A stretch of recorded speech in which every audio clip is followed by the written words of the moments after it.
Howdy gents, we got some rain from Hurricane Harvey and I figured it's a good time to pay it forward and finally make a video and try to help someone out. We're working on here today is a Poulan Pro 25cc pole saw. You see the attachment here. I believe they sell as a weed eater as well. This one happens to be a pole saw. Basically, this one did not work when I bought it. I went ahead and fixed it, and I'm going to show you how to do it. I'm going to go ahead, start off as a summary, tell you what I did. Then I'm going to break it down Barney style from there and attempt to go in detail with it.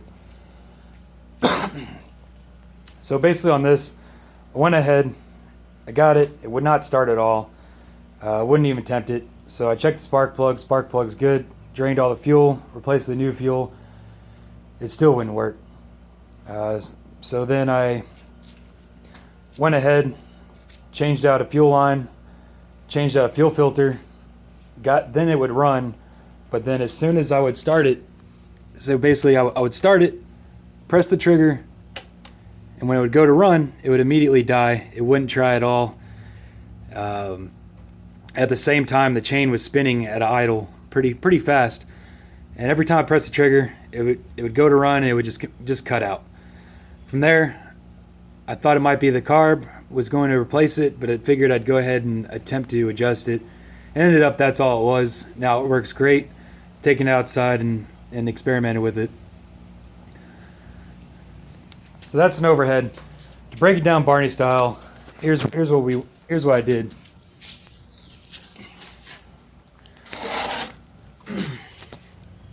So initially, I would press here on the primer, and I would press it 6 times, and nothing would come up.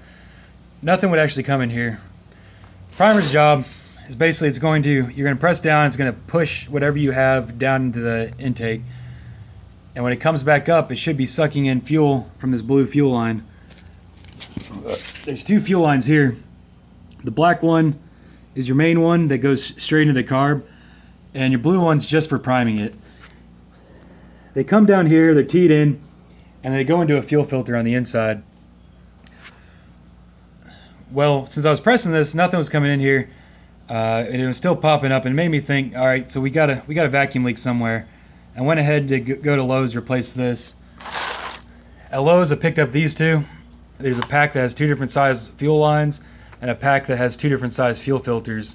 It gives you some flexibility, so you're not going back and forth. Went ahead. I took off this fuel line here. All you do is you pull it off on this end, pull it off down there, and you see this here. It's pretty old. It's brittle, and it just wasn't sealing well. So first attempt, took that off, replaced it. Now it was sealing, and it was sealing in a way it shouldn't be as well. Basically, I'd press this down, it'd be stuck in the down position, and it would slowly come up. That tells me that the fuel filter is clogged and that it's sealing in the fuel filter, which it shouldn't be doing. So to get the fuel filter, you open this up, you take something like this to hook the fuel filter out, fuel line and fuel filter. Grab this guy out here,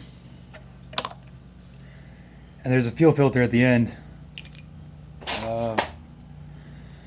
This is the new fuel filter. Here's the one that came off. The one that came off nothing looks wrong with it, but it obviously wasn't working. So I went ahead, just pulled it off gently, put this one on here, stuck it back in here, and it started up just fine. When I press on this, it would fill full of fuel. You can see here where the fuel line is. That's what it should do. It should be, every time you press it down, it comes back up. It should be sucking in fuel from in this fuel line. So here's where problem number 2 came around. Is turn it on, I'd start it, and as soon as I press the trigger and it goes to run, it would immediately cut off. It wouldn't try anything. So from there, I know it's a carb problem. Didn't know if the carb was bad. Figured I'd go ahead, try to adjust it, see if I could adjust it out, and that's what I ended up working on this. So I'm gonna show you kind of how you can adjust this carb. I'm not gonna go into detail on how to adjust a carb per se. There's people that are more knowledgeable than me, and I'm gonna be using the wrong nomenclature, but I'll try to do the best I can to give you an idea how to do it. Really, when it comes down to it, you need to be patient. You need to mess with it.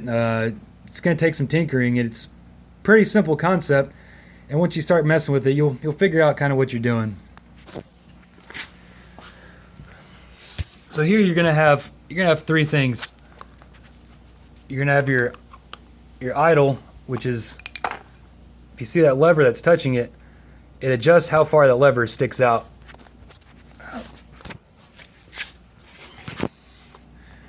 And as you move the screw in and out, that lever will ride this bevel, and the further it comes down, the more closed it's going to be. The farther it's up, the higher the idle is going to be. You don't really have to adjust that quite yet. You can probably just mess around with it and get it to work where it's at. But check out some other videos if you need some tips on that. What I did here is basically you have two different ports. Not ports, you have two different set screws inside these ports. Here on the left side, you have your low idle for basically low RPM idle. And you have your high side, your high RPM idle. There's a H above here that you probably can't see that signifies that the one on the right is the high side. With these two, basically you need a special tool to do it. You're supposed to use one. A normal screwdriver or wrench is not going to work, so you have to come up with something. You either have to buy the correct tool, or you can do what I did, and I just messed around and got something to work. Found up on some other videos that found something that worked, and I'll show you what I did. As a tip, I went ahead, took the pole saw end off of here, so that way it's not slinging oil on that other side, and it allowed me to do what I did without making a mess. So what we did here is I used some 12-volt connectors. Basically, you have two different types. You have red, which is for smaller gauge wire. You have blue, which is for larger gauge wire. And it just so happens that these blue ones, they fit rather well on top of those set screws. So I ended up getting a screwdriver, pushed it on top of here. If you need to, you can use the hammer, just slightly tap it. You don't want to destroy this thing. Just slightly tap it in here so you get enough friction with the screwdriver so that it will hold on to it. And you would stick it into one of these ports, onto the set screw, push in, and try to turn it. As a heads up, one of these set screws is pretty tight. It didn't actually work on one of them. So what I had to do is I took one of these red ones and did the same thing. And I took a hammer and I just slightly tapped it on there. You don't want to pound on it, just slightly tap it on there till it's getting a hold on it. And that worked for me. Maybe you might not have to do it for you, but... So what I had here, the RPM was just way too high when I would start it. The chain was moving pretty fast. You can tell the RPM was pretty high. It shouldn't be doing that. It should sound, it should be four cycling, kind of is what you call it, where it's kind of choppy, and it shouldn't be full blown high RPM. So what I was able to do here is stick this into the left hole and adjust that down, bring that idle down. What you're doing there is you're adjusting fuel. You adjust idle speed through here, but you adjust the fuel for the idle down here. And that's what I did, is I adjusted that fuel so that it was adjusted both so that the idle was real low, it's kind of choppy, and then I add a little more fuel to make sure that it wouldn't die out. When you start messing with this, you can turn one way, and like I did, I turned it down too far and it would die. So all you have to do is just mess around, turn it back a little bit, try again, see if it works, tinker with it a little bit, and it should work out for you. So when I did that, I brought the idle down enough so that the chain wasn't moving, and when I did that, bring it to run, it would start, it would work just fine. From there, I would adjust the high side, which you're going to do by holding down the throttle, go wide open throttle with it,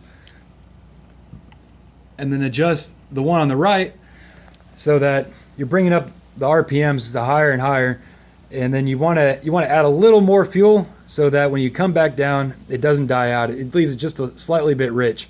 You'll see what I'm talking about. It just takes some tinkering. Once you get it to high RPM, when it's full throttle, you let off, and then you just keep trying it. See how responsive you can get it.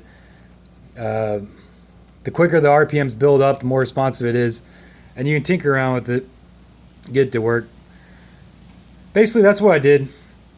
I took it outside, cut some branches down, and I had to bring it back in, adjust a little more, get the high idle working right, and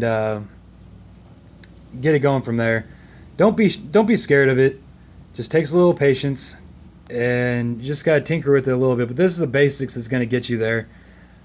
Like I said, I'll find some good videos. Maybe I'll make a video that shows how to properly adjust a carb. But that's not the intent and purpose of this. It's just to give you the basic tools on how to do it. If you have any questions, please feel free to comment below, and I'll answer them best I can. Thanks a lot for your patience. This is my first video, so I'll attempt to do better next time. Thanks. Bye.